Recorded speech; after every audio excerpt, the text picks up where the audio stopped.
오늘과 다음 주는 짧은 2주짜리의 말씀 시리즈를 진행하려고 해요. 빌레몬이라고 시리즈 제목을 붙였는데요.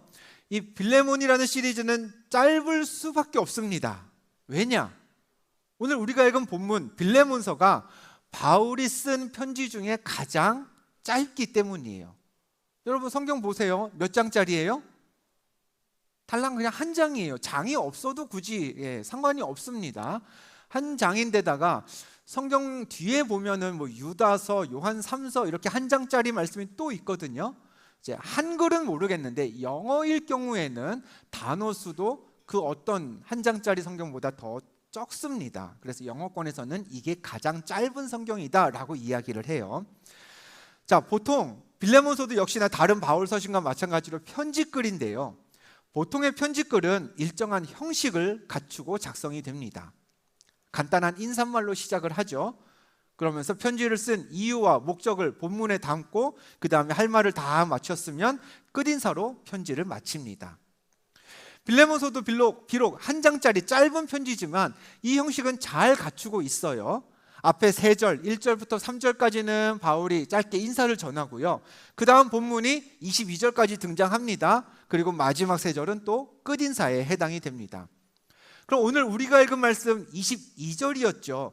위치상으로 보면 본문 중에서도 제일 마지막 구절이에요. 끝인사로 넘어가기 직전의 말씀입니다.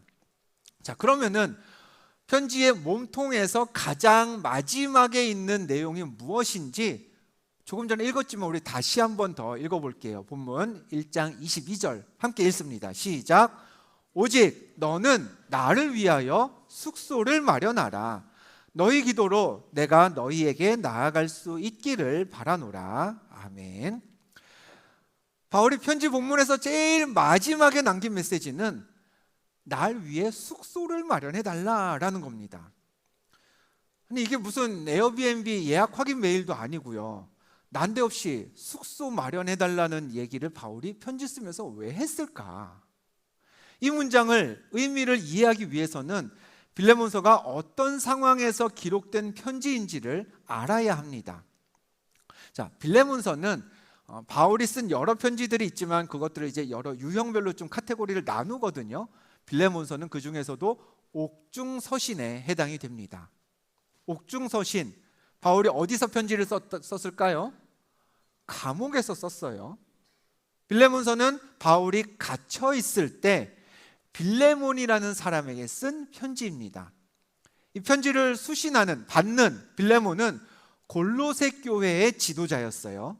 그리고 상당한 재력가이기도 했습니다. 자기 집을 예배 처소로 내어놓을 만큼 헌신적인 그리스도인으로 알려져 있습니다. 그럼 빌레몬을 바울은 굉장히 좋게 평가하고 있어요. 빌레몬서 앞부분에 4절, 5절 보면은 이런 말씀이 있습니다. 화면 넘겨주시고요. 내가 항상 내 하나님께 감사하고 기도할 때에 너를 말함은, 그러니까 바울이 기도할 때마다 감사하게 되는데 그때 빌레몬에 대한 감사가 빠지지 않는다는 거예요.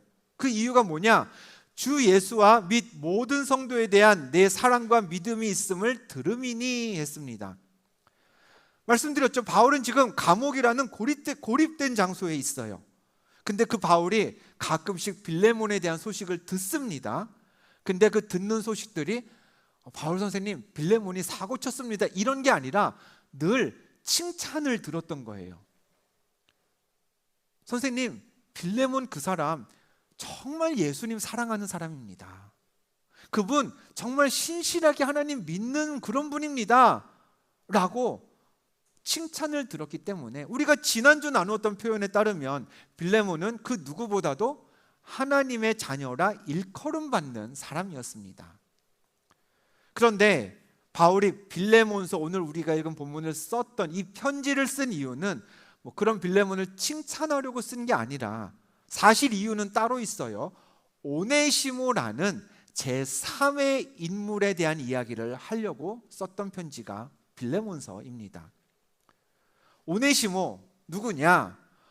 이 사람은 빌레몬의 종이었어요. 노예였습니다. 로마 시대였으니 종과 주인이 구별된 사회였죠. 근데 빌레몬의 종이었던 노예였던 오네시모가 어느 날 빌레몬에게서 도망갔습니다. 추노했어요. 그러다가 로마까지 도망을 왔다가 오네시모가 바울을 만났고요. 바울이 복음을 그에게 전해 주었습니다. 바울 역시 오네시모를 매우 아끼고 사랑했어요. 전과는 있지만 오네시모가 도망은 쳤지만 복음을 들은 다음에는 신실한 그리스도인으로 변화되었던 거죠.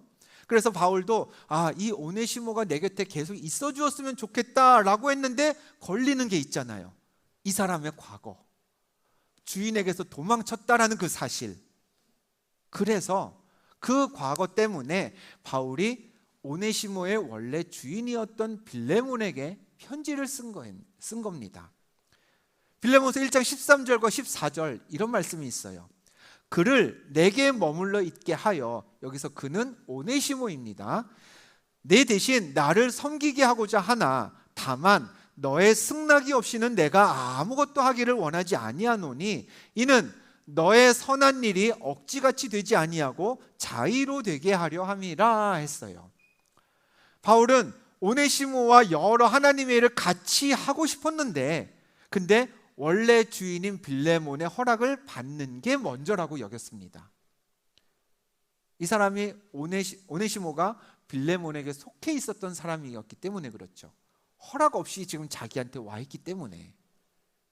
그래서 그 승낙을 받기 위해 일단은 오네시모를 돌려보내면서 이 오네시모가 예전에 잘못한 건 있지만 지금은 받아주고 새 삶을 살도록 도와주면 안 되겠습니까? 라고 부탁하려고 쓴 편지가 오늘 우리가 읽은 빌레몬서였습니다.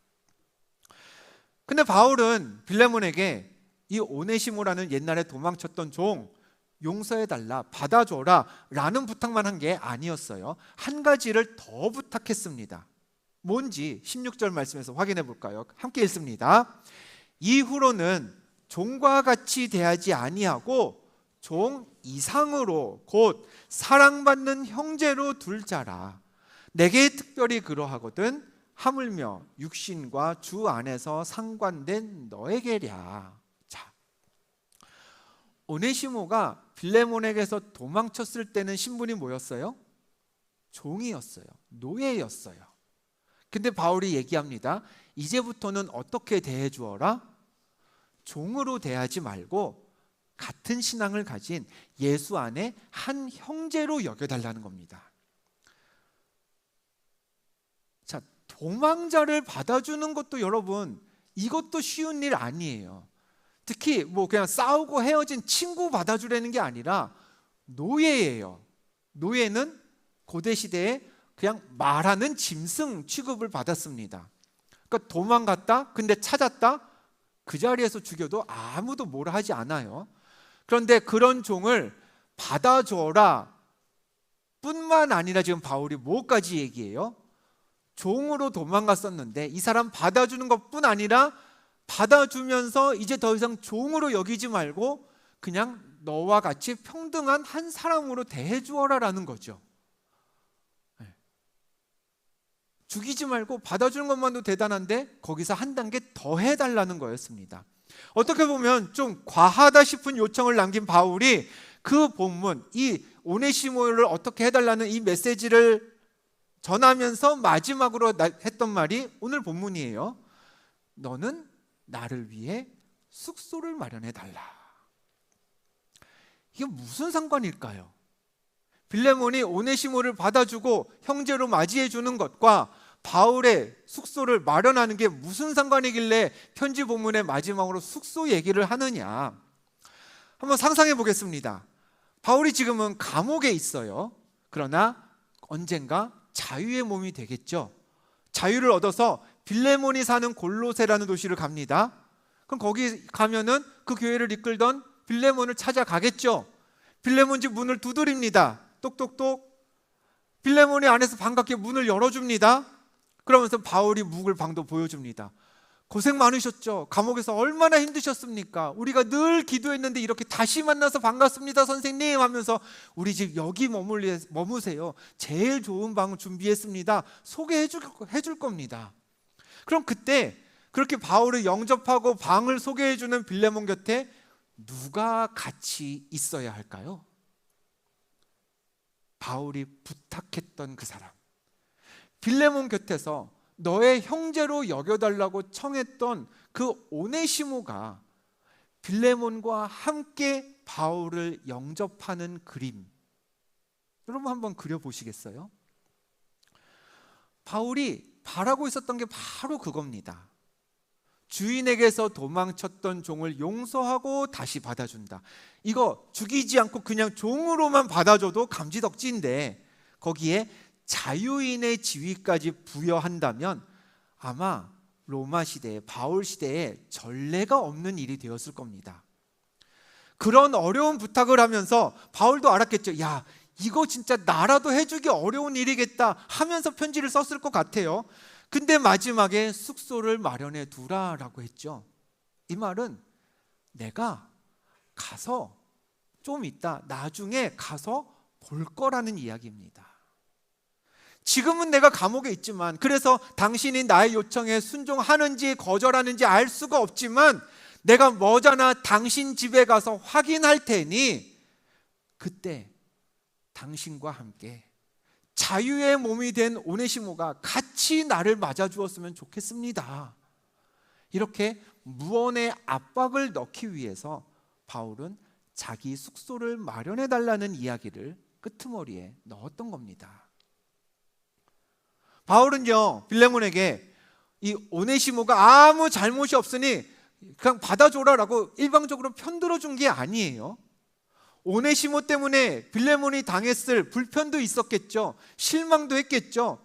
상처도 받았을 겁니다. 글쎄요, 노예 때문에 상처도 받았는지 모르겠지만 어쨌든 사람이 한 명 없어졌으니 이런저런 불편함과 어려움이 있었을 겁니다. 근데 그런 것까지 싹 무시하고 우리 다 덮자 뭐 이런 거 아니에요.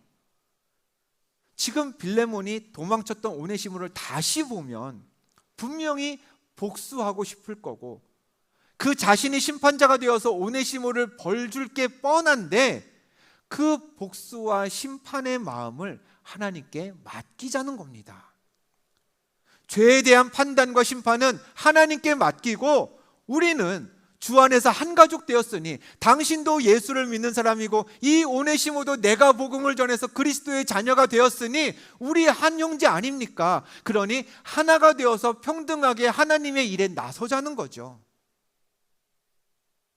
내가 당신 집에 곧 묵으러 갈 테니 다시 볼 때 우리 사이가 껄끄럽지 않게 내가 지금 했던 이 부탁, 정말 어려운 부탁이지만 한번 들어줬으면 좋겠습니다. 곧 우리가 만나게 될 그때 하나님이 기뻐하실 이 용서와 화해, 이 일에 순종한 당신을 보게 되면 좋겠습니다. 이런 마음으로 날 위해 숙소를 마련해 주세요 라는 메시지를 넣은 거죠. 어떠신가요? 여러분에게는 오네시모 같은 사람 누구 없나요? 나를 속이고 도망간 사람, 나한테 상처 주고 떠난 사람, 자기 책임을 벗어던지고 갑자기 잠수를 타서 그래서 나한테 덤탱이 씌운 사람, 그런 사람이 내 주변에 있다면 그럼 우리도 빌레몬하고 같은 상황입니다. 그런 우리에게 예수님이 편지를 보내셨어요. 신앙생활을 어떻게 하면 되는지, 예수 믿는 사람으로서 다른 사람을 어떻게 대해야 하는지 이미 이론은 잘 알고 있는 우리에게 예수님이 짧은 편지를 보내셔서 그 이론 언제 어떻게 실천할 것인지를 물으십니다. 예, 나 곧 너한테 갈 거야. 날 위해 숙소를 마련해 주겠니? 무슨 얘기예요? 검사하러 오신다는 거예요. 알고 있는 말씀대로 순종했는지 곧 예수님이 우리에게 오신다는 뜻입니다. 단기 선교팀이 모잠비크에 갈 때 사용하는 숙소는 매해 정해져 있습니다. 띠라노 선교센터라고 부릅니다. 그 선교센터 여러 교회도 있고 무슨 작업장도 있고 기숙사도 있고 강의실도 있어요. 그러니까 선교에 관한 여러 행위들이 같이 이루어지는 한 울타리에 있는 곳인데, 그 중에 이제 집처럼 되어 있는 두 동을 선교팀이 가게 되면 한 동은 남자동, 한 동은 여자동, 그렇게 나누어서 두 동을 사용해 왔습니다. 1기, 2기, 3기 매번 같았어요. 근데 올해는 이 선교센터 이용이 불가능해서 김광희 선교사님이 본인의 집을 저희 선교팀에게 오픈해 주었습니다. 그래서 여자분들은 광희 선교사님 집에서 잤고요, 남자분들은 바로 이웃에 있는 또 다른 선교사님 집에서 잠을 잤습니다. 선교사님 가정에는 아들이 셋이 있어요. 3형제입니다. 첫째 광명이, 둘째 희유, 셋째 강. 이렇게 3형제가 저희 선교팀이 집에서 머물렀으니까 아침 저녁으로 얘네들이 이제 이 친구들이 이제 학교를 안 다니고 교육을 홈스쿨링으로 배우고 있습니다. 그러니 이제 또래나 외부인들하고 만날 기회가 굉장히 제한적이죠. 그런데 우리 집에 일주일 동안 한국에서 한국말 통하는 분들이, 그것도 우리 기둥교회에서 이제 형 누나들이 막 뭐 권사님 장로님들만 오시면 좀 거리가 있었을 텐데 권사님도 계셨지만 형 누나들이, 청년들이 왔어요. 그래 재밌죠. 네. 아침에 같이 밥 먹고 저녁에 들어오면은 같이 밥 먹으면서 얘기하고, 네. 과자도 먹고 주스도 먹고 소파에 앉아서 수다도 떨고 일주일 동안 굉장히 친하게 지냈습니다. 특히 둘째 희우가 굉장히 귀여운 캐릭터를 가진 친구예요. 애교도 많고요, 사교성이 막 엄청납니다. 그리고 무엇보다 제가 마음에 드는 건 전형적인 내일을 두려워하지 않는 스타일이에요. 그러니까 오늘을 위해 사는, 오늘 즐거우면 내일 무슨 일이 생겨도 두려워하지 않는 그런 친구입니다. 그러니까 이 아이들이 평소에 뭐 과자, 라면, 뭐 어느 엄마들이 그걸 자주 주나요. 근데 형들이 왔으니, 누나들이 왔으니 그 핑계 대고 과자도 막 허락도 안 받고 막 먹고, 그 엄마가 너 그만 먹어 그러면 좀 이따 또 가서 형들이랑 또 먹고 있고, 뭐 이런 식이었습니다. 밤에 아빠가 이제 희우야 자자 하면은 언젠가 어느새 이제 형들 자는 다른 동 가가지고 막 불 꺼놓고 막 얘기하다가 막 그러다가 아빠가 찾으러 왔나요? 우리가 보냈나요? 어쨌든 늦어가지고 막 보내고 그랬습니다. 그러니까 이 아이들도 알았던 거죠. 집에 손님들이 계시니 설사 혼나더라도 우리 부모님이 막 그렇게 엄청나게 혼내지 않을 거다. 이제 손님들 눈이 있으니 그걸 알고 이제 그 장점을 10분 활용했던 우리 삼형제, 특히 우리 희우였습니다. 그러다가 이제 선교팀이 사역을 마치고 다음 날 아침 일찍 떠나게 되는 마지막 날 밤이었어요. 저녁 식사를 마치고 이제 짐들도 정리하고 이제 홀가분한 마음으로 이제 내일 가니까 이제 가벼운 마음으로 있는데 희우가 그럽니다. 오늘은 자기가 잠을 안 자고 형들이랑 밤을 새겠답니다. 그러니까 우리 찬민이, 임찬민, 한찬민, 동준이랑 논의가 된 게 아니에요. 그냥 자기 생각이었어요. 형들은 동의한 적이 없는데 자기는 오늘 형들하고 밤을 새겠다 이렇게 선포를 했습니다. 그때 이제 엄마가, 강명우 선교사님이 딱 한마디 하더라고요. 그러니까 말보다 눈빛이 딱 이렇게 쳐다보면서 한마디 하셨습니다. 강유, 너 손님들 가시고 내일 봐. 그리고 아직까지 우리 희우의 생사는 확인된 바가 없습니다. 한번 연락해 봐야겠어요. 잘 있냐고. 그때 많이 혼났는지. 여러분도 한 번쯤은, 뭐 한 번이 아니겠죠, 뭐 자주 들었을 거예요. 너 나중에 봐. 너 내일 보자. 그 말 사람이 해도 부담이 됩니다. 근데 예수님도 똑같이 말씀하셨어요. 마태복음 24장의 말씀 화면 넘겨주시면 같이 읽어볼까요? 시작. 이러므로 너희도 준비하고 있으라. 생각하지 않은 때에 인자가 오리라. 성경 여러 곳에서 예수님은 다시 오신다고 말씀하셨습니다. 또 대표적인 말씀이 요한계시록에도 있습니다. 이것도 같이 읽을까요? 시작. 이것들을 증언하신 이가 이르시되 내가 진실로 속히 오리라 하시거늘. 예수님은 우리에게 어떻게 살면서 어떻게 신앙생활하라고 다 가르쳐 주셨습니다. 비단 용서만 명하시지 않으셨어요. 회개해라, 섬겨라. 하나님 나라를 위해서 헛된 것 말고 하나님 나라의 영원한 것을 위해서 열심을 내어라. 은혜를 기억하면서 감사하며 살아라 등등 우리가 이 땅에서 해야 할 것들을 다 가르쳐 주셨습니다. 그리고 마지막에 덧붙이셨어요. 내가 다시 올 거야. 나중에 보자. 다시 오셔서 우리와 함께 머무실 테니 예수님이 머무실 숙소를 지금부터 우리가 마련하라는 겁니다. 이게요, 여러분, 그냥 우리 마음에 아니면 우리의 삶에 예수님을 위한 어떤 물리적인 심적인 공간을 마련하라는 게 아니에요. 그것도 있지만 다시 오셔서 예수님이 나와 함께 계실 때 그 동거가 함께 있음이 막 불편하고 막 이 신경 쓰이고 이게 아니라 정말 기쁘고 신나고 우리 희우가 선교팀하고 같이 있었던 게 즐거웠던 것처럼 그렇게 기쁨의 만남과 동거가 되려면 만나기 이전에 우리가 예수님이 하신 말씀들을 잘 행해야 가능한 겁니다. 그게 아니면 우리가 아무리 좋은 장소를 예수님께 내어드려도요, 같이 있는 그 순간이 비극이 될 거예요. 언제 한마디 하실라나, 언제 매를 드실라나, 언제 나를 향해서 징벌이 내려질라나, 이때인가? 내일일까? 내가 지금 눈치를 못 채고 있는 건가? 이미 끝난 건가? 별의별 생각이 다 들겠죠.